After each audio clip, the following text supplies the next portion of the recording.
What's going on YouTube? It is Trev. I just spent about 15 minutes making a video and forgot to turn my mic on. So now I'm back. I do it all the time. Anyway, getting old. My brain's getting old. All right. I'm going to hit you with a construction analogy as I do often, right? I know how much you love my analogies. And just bear with me through it, right? There's a reason for it. You'll see where it's going.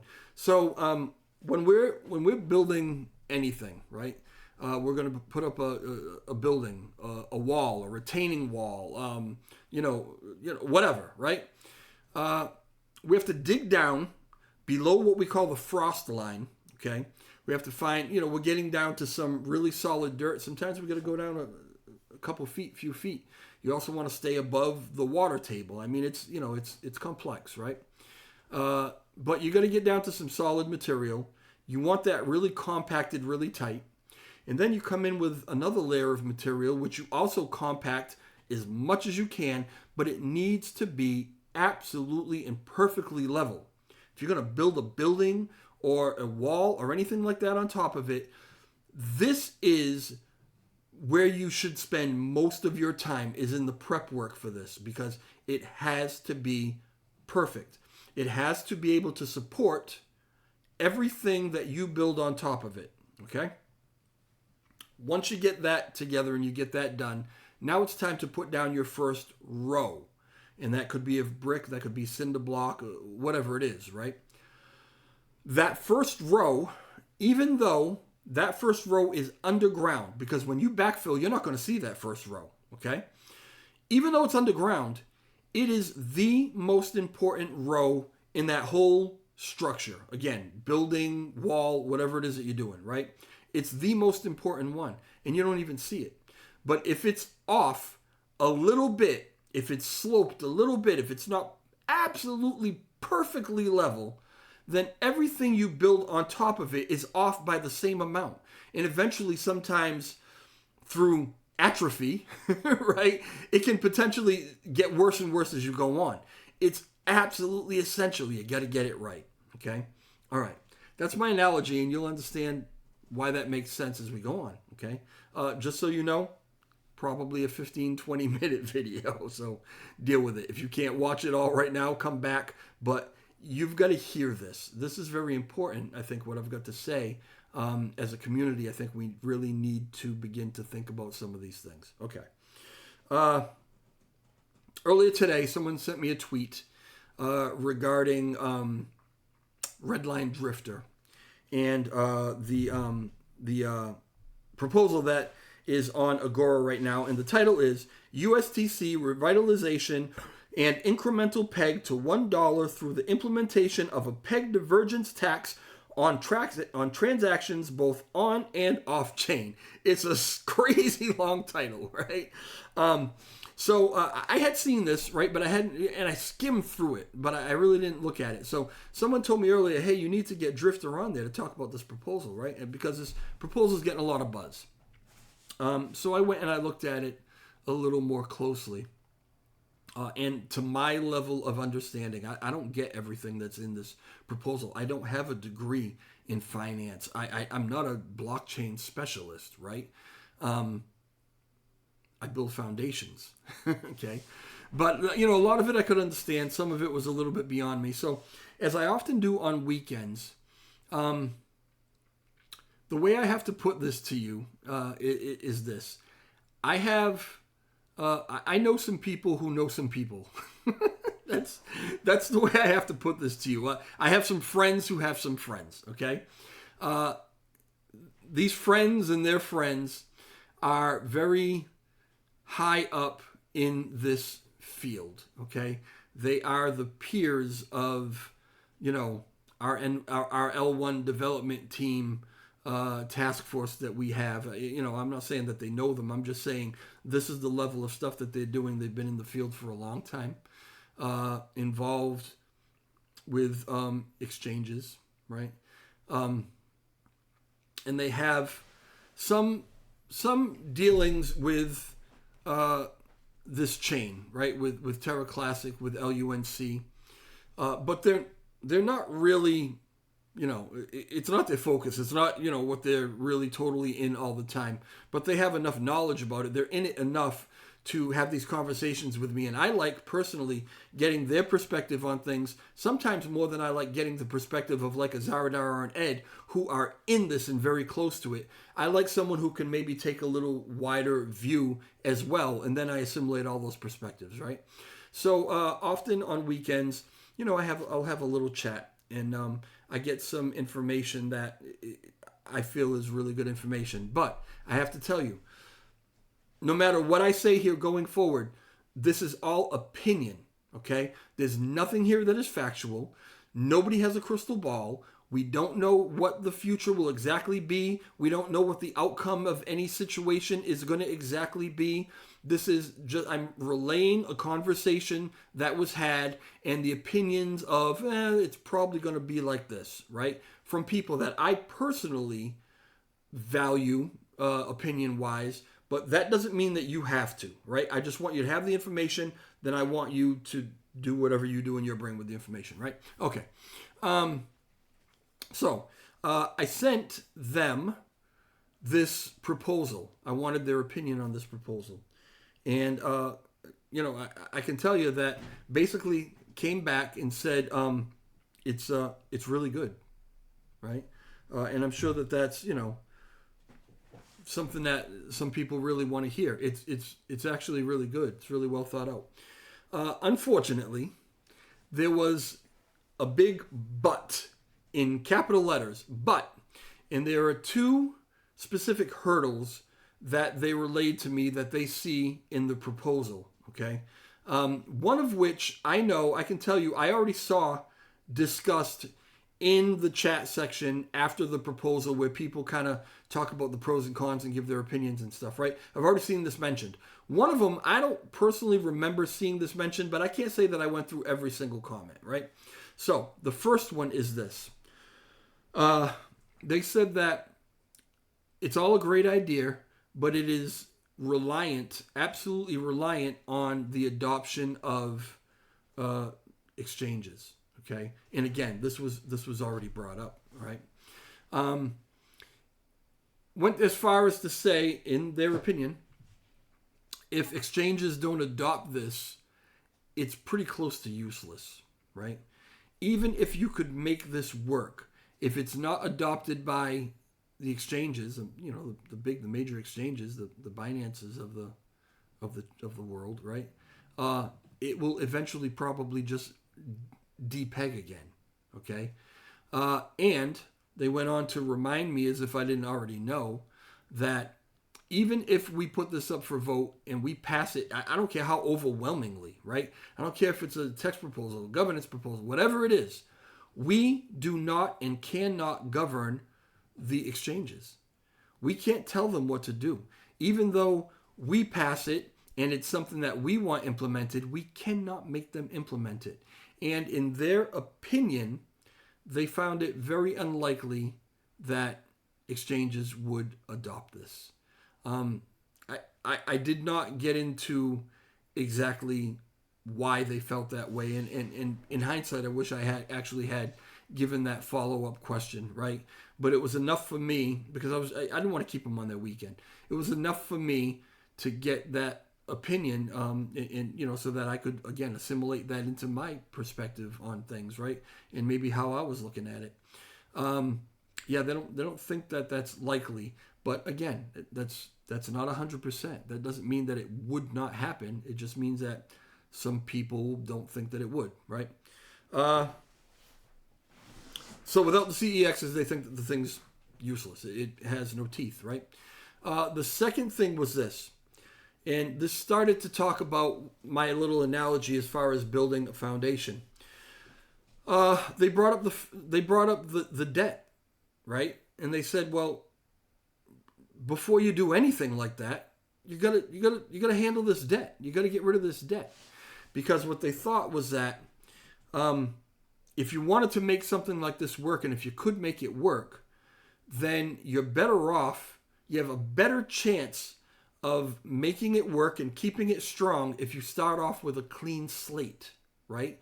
if you go into this and then you're still going to deal with the debt and everything else, they just think that it's too much really for this to handle. There are maybe just too many hurdles, right?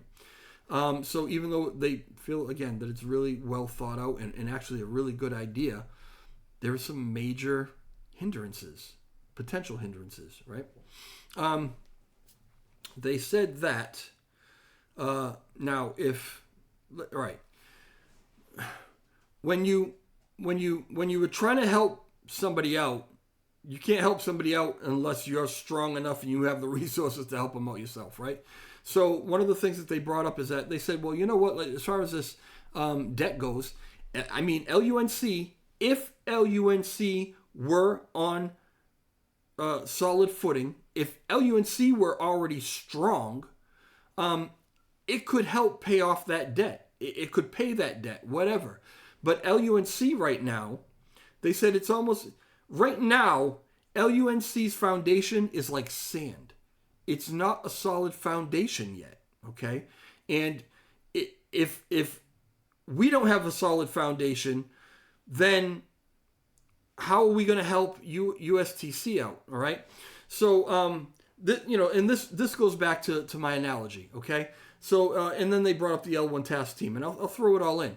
So, if you look at the work that the L1 task team is doing, they're doing, as I've said before, they're doing the foundational work. They're doing that work that digs down to solid dirt and compacting it and making it totally firm and tight and able to support whatever is built on top of it.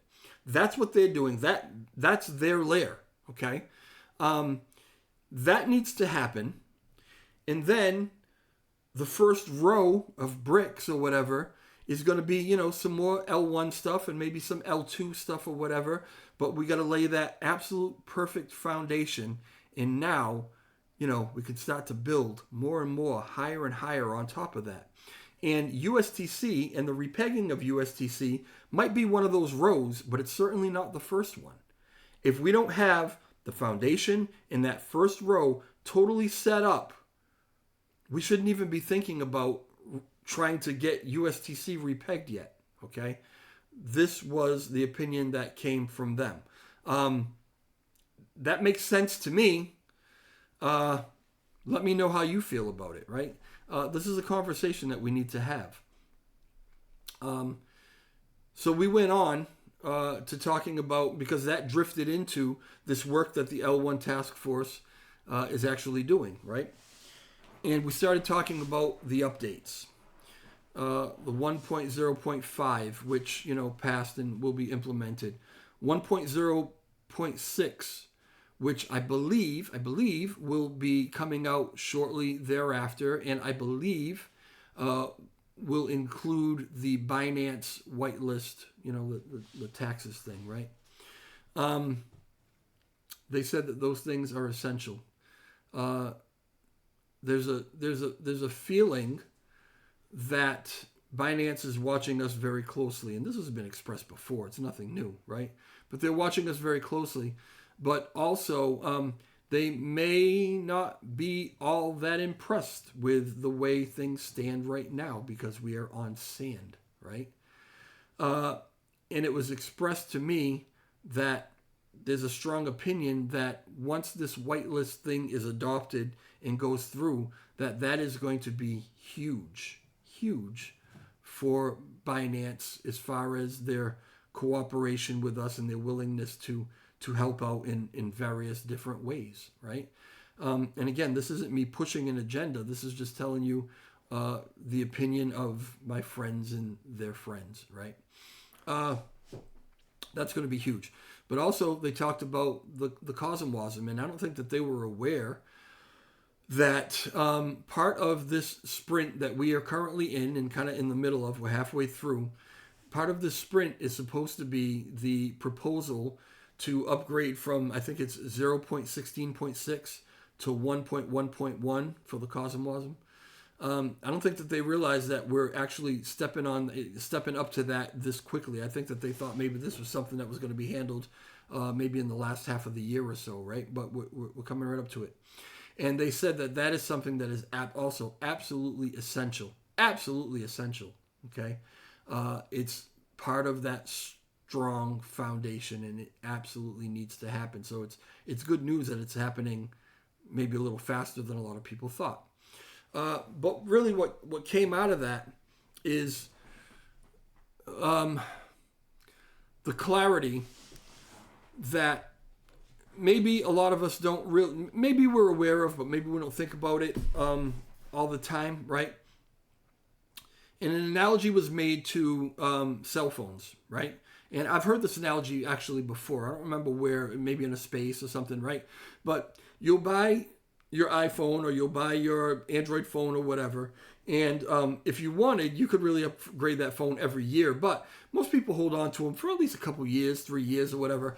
And all along the way, there are constantly software updates. You got to update your software, right? Because new apps and new, new development is happening all the time that the existing software cannot necessarily handle. Things change, right? So they're constantly updating the software. There's security updates. There's all kind of things that happen, right? But that is an ongoing thing. That'll never stop. You'll never buy an iPhone that has a software that's like, that's it. That's the software. You don't need any more software. This will last you forever. No updates needed, right? That'll never happen. And it's the same thing with this. So these guys are doing a lot of updates right now that are essential and crucial updates, but they're not the end of updates. It's not like once this is done, that's it. We're all set with L1 stuff. Now let's get back to let's get to L2 and thanks guys, right? It's not the case. L1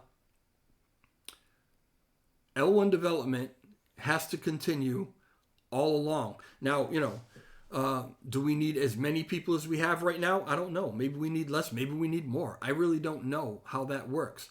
But it will continue. We do absolutely need, if we all of a sudden don't have L1 development, don't have an L1 development team, the chain ceases to grow. Other people can't build on it anymore because we're not getting those updates. So they're crucial, right?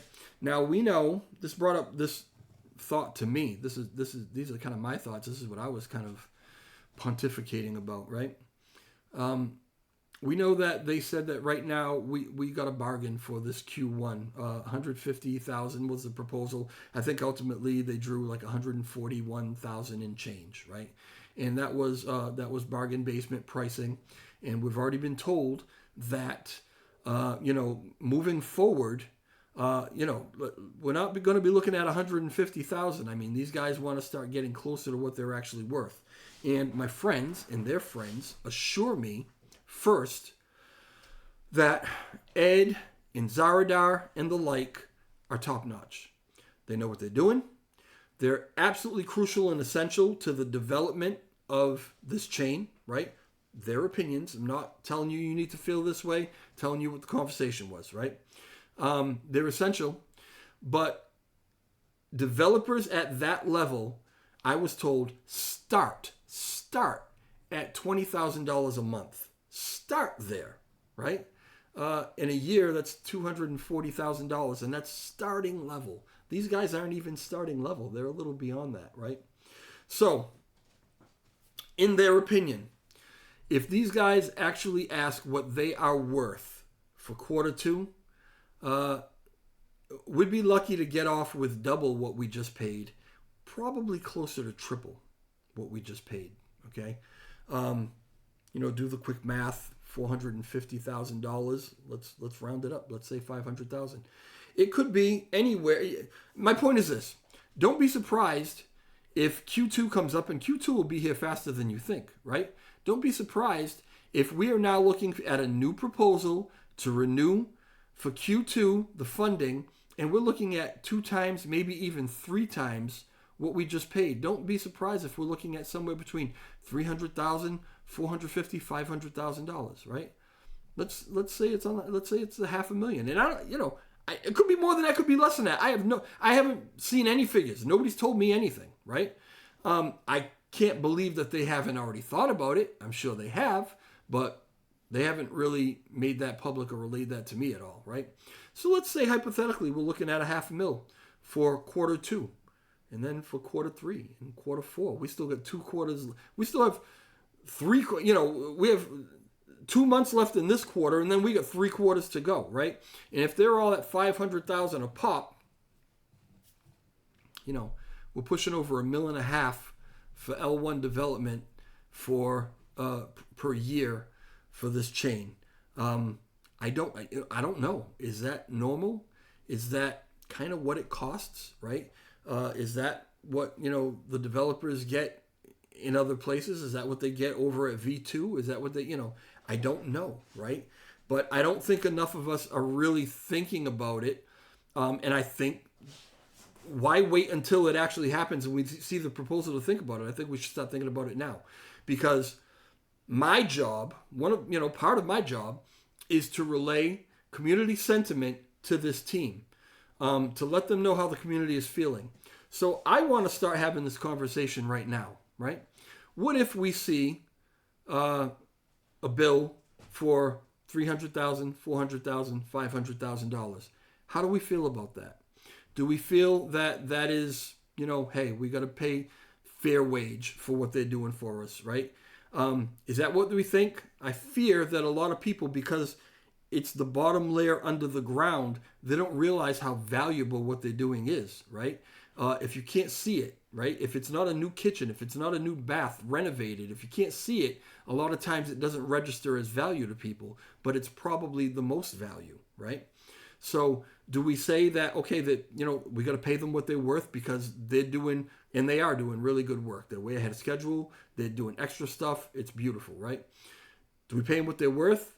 Do we squawk about it? Is there another team that comes in and says, I can do that for, we can do it for a fraction of that money, right? We can do the same thing. Well, it is absolutely true that you get what you pay for, right? And again, I am not promoting this team. I am not downing any other team that might come up. I am just saying that I am told and I am assured that this level of developer, this is what they're worth. This is what they get paid out there in the market. This is it, right? So if all of a sudden we have people that come in that say that they're going to do this work for a fraction of the work, what do we get? Do we, I don't know, right? Tell me, do we risk them saying, well, no, we don't need your services anymore. We found a better deal. Do we risk doing that and then finding out that, yeah, we got what we paid for, right? Maybe they have a totally different agenda and everything that was done in Q1 is out the window because they're going in a different direction. Maybe they're really not able to do what they say they're going to do. Maybe they're not able to handle it with the grace that these guys handle it with. I don't know. Maybe they come in and wow us for half the price. I don't know, right? So let's have the conversation. How do you feel about it? What do you think? Okay? Leave comments in the comment section. DM me. Reach out on Twitter. Whatever. Let's start talking about this because I want to start compiling the community sentiment, because Q2 will be here sooner than we think, and we need to figure out how we're moving forward, and we need to relay that to this current team. We need to start. I'm not one for doing it at the last minute. I want to start planning ahead of time, right? So, all right. I know how long this was, and if you had to pause it and come back, I appreciate that, right? But leave comments in the comment section. Like I said, we have to talk about this. So talk to me about it and let me know what you think so I can get that to them. All right. If you could for me, hit the like button on the way out. Subscribe if you're not already subscribed. And let's continue this conversation soon. Okay. All right, y'all. Ciao.